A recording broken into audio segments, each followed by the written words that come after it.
वैभववाडी तालुक्यातल्या नादवडे शिडवणे फाट्यावर गुरुवारी एका चारचाकी गाडीचा ॲक्सिडेंट झाला। ह्या ॲक्सिडेंट झाला म्हणून एक भलतोच प्रकार दिसून आलो। झाला असा, गोव्यातून कोल्हापुरात जाणारी गाडी झाडावर आपटली।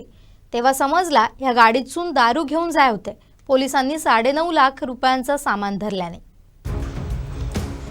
म्हणतात ना, एखाद्याचं नशीब फुटके असला तर करतो लो काय, तसाच झाला बीडच्या 2 झिलांच्या वांगडा। बीडचे सुदर्शन राजेंद्र गीते आणि सूरज संतोष लोंढे हे झील गोव्यात गेले होते। जीवाचा गोवा झाला आणि त्याच्यानंतर थैसून त्यांच्यानी अमृत म्हणजे गोव्याची दारू घेतल्याने 1-2 बॉक्स नाही 30 बॉक्स घेतले। सगळे तपासणी नाके पूर्ण केल्यानी आणि ते तळेरेचून वैभववाडी येऊ गेले। थैसर त्यांच्या नशिबात काहीतरी वेगळाच लिहिला होता।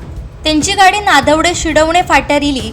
गाडीतल्या चालकाचं डोळं लागलो आणि ही गाडी रस्त्याच्या बाजूक असलेल्या झाडावर आपटली। बाबडे हे पोरगे गाडीतच अडकले। त्याच वेळात ओरोशा वरिष्ठ पोलीस अधिकारी मनोज भोसले हे रात्रीचे गस्तीर असल्यामुळे त्यांना यो अपघात दिसलो। वैभववाडी पोलिसांका त्यांच्यानी माहिती दिली। वैभववाडी पोलिसांका थंय इल्यार धक्कोच बसलो। बघतात तर काय, गाडीत गोवा बनावटीच्या दारूचे 1-2 नाही तर 30 बॉक्स होते, ज्याची किंमत 50,400 रुपयांची होती।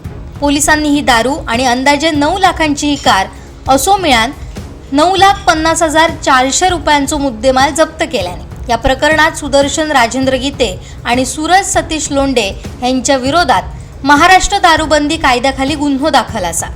या प्रकरणाचा तपास पोलीस हवालदार राजेंद्र माने करतात। गोव्यातून वैभववाडीपर्यंत या कारमधून ते दारू घेऊन इले। वाटेतले सगळे तपासणी नाके पार केल्याने मात्र कोणा ह्याची खबर नाही। या ॲक्सिडेंट झाला नसता तर ही दारू इतक्यात बीडाकडे पोचली असती। पण बाबड्यांचं नशीब फुटक्याना करतले काय।